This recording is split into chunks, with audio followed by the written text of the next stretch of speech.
Една страхотна китка, едно страхотно невероятно добро настроение.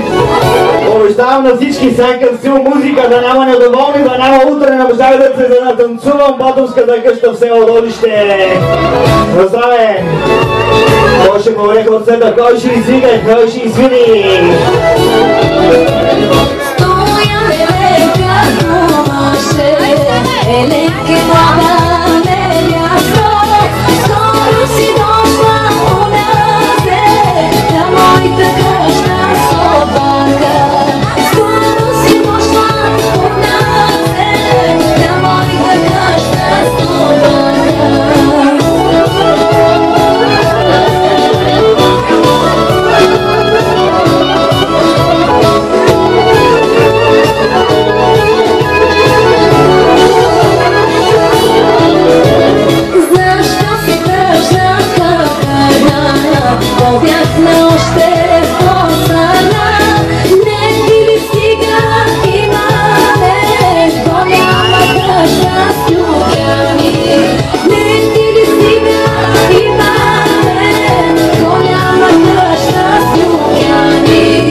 За най-малките, за най-готивите участнички и участници на хорото!